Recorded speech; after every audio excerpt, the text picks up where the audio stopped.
지역 뉴스와 현안을 더 자세히 보는 오프 더 레코드 순서입니다. 병원에서 태어난 기록은 있지만 출생 신고도 없이 유령처럼 사라진 아이들의 비극적인 사례가 속속히 밝혀지고 있습니다. 청주에서도 한 미혼모가 아이를 낳자마자 불법 입양을 보낸 정황이 드러나 경찰이 내사에 착수를 했는데요. 유소라 기자와 자세한 이야기 나눠보겠습니다. 안녕하세요. 네, 안녕하세요. 네, 전 국민을 충격에 빠뜨린 이 수원 냉장고 영아 시신 사건이 있었습니다. 이 사건을 계기로 전국에서 이런 유령 아동에 대한 전수조사 이루어지고 있는데요. 말씀 주시죠. 네, 정부와 지자체, 경찰이 합동 조사에 들어갔는데요. 병원에서 태어났지만 출생 신고가 안 된 영아가 그 대상입니다. 그렇다면 출산 기록과 출생 신고가 일치하지 않았다라는 말씀이신데요. 뒤늦게 이런 사각지대가 어떻게 드러나게 됐을까요? 통상 병원에서 이제 아이가 태어나면 임시 신생아 번호를 부여하는데요. 예방 접종을 하기 위해서입니다. 이 번호는 질병청 예방 접종 시스템에 등록하도록 돼 있습니다. 그런데 그동안 이 임시 번호와 출생 신고 기록을 대조하는 정부 차원의 조사가 제대로 이뤄지지 않았던 겁니다.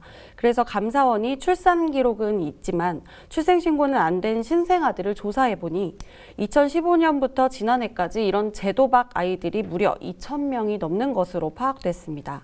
감사원은 일단 이 중 1%인 20명 정도만 추적을 해봤는데 결과는 충격적이었습니다.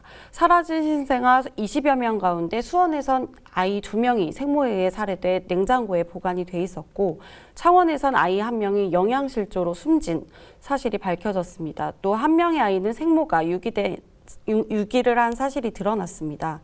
문제는 이런 비극적인 사례가 계속해서 늘고 있다는 겁니다. 네, 충북에서도 최근에 범죄 혐의 의심되는 첫 사례가 나왔는데요. 말씀해 주시죠.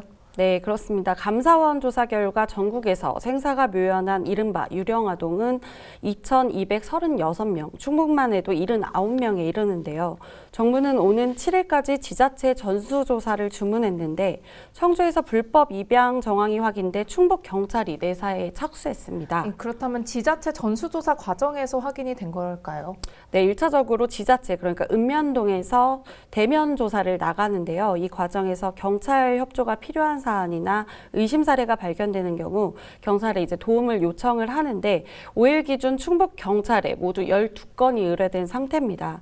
이번 청주 사례 1건을 제외하고 나머지 11건은 대부분 베이비박스에 유기했거나 친모의 소재가 파악되지 않는 사례로 알려졌습니다. 네, 그렇다면은 청주 불법 입양 사례의 경우에는 경찰이 확인한 혐의점이 구체적으로 어떤 지점들일까요? 피혐의자 진술을 토대로 말씀을 드리면 30대 미혼모 A씨는 7년 전 청주의 한 산부인과에서 홀로 남자아이를 출산한 것으로 알려졌는데요. A씨는 경제적 형편이 어려워서 아이를 키울 자신이 없자 이제 입양 기간을 거치지 않고 인터넷을 통해 알게 된 제3자에게 아이를 넘겼다고 밝혔습니다. 아이를 입양한 이 사람은 병원비도 대신 내줬다고 하는데요. 경찰이 입양자 소재 파악에 나섰지만 현재로선 이 아이의 생사 여부를 알 길이 없는 상태입니다. 네, A씨 진술이 사실이라면 또 어떤 혐의가 적용이 될까요? 먼저 입양특례법 위반 혐의가 적용될 수 있습니다. 또 이 과정에서 금전 거래가 있었다면 아동매매 혐의도 추가될 수 있는 상황입니다. 현재 경찰 조사의 속도가 더 붙으면서 이런 사례들이 더 추가로 나올 수 있어 보이는데요. 이런 비극을 사전에 방지할 대책이 따로 있을까요? 늦은 감이 있지만 가장 현실적인 대책으로 꼽히는 출생통보제가 지난달 임시국회 마지막 본회의를 통과했는데요. 의료기관이 출산 기록을 건강보험심사평가원에 전달한 뒤 이를 지자체에 통보하도록 하는 제도입니다. 지자체는 출생 신고가 안 된 아이의 부모에게 신고를 독촉해야 하고 부모가 이에 응하지 않으면 직권으로 가족관계 등록부에 출생을 기록할 수 있습니다. 네. 이 제도는 법안 공포일로부터 1년 뒤 시행됩니다. 네, 출생통보제가 국회에 통과를 했는데 병원 밖에서 출산을 하는 산모들도 있을지 않을까라는 부작용도 우려가 됩니다. 네, 맞습니다. 사실 출생통보제가 강제성을 띠면서 오히려 병원 밖 출산이 늘어날 것이란 전문가들의 우려가 있는데요.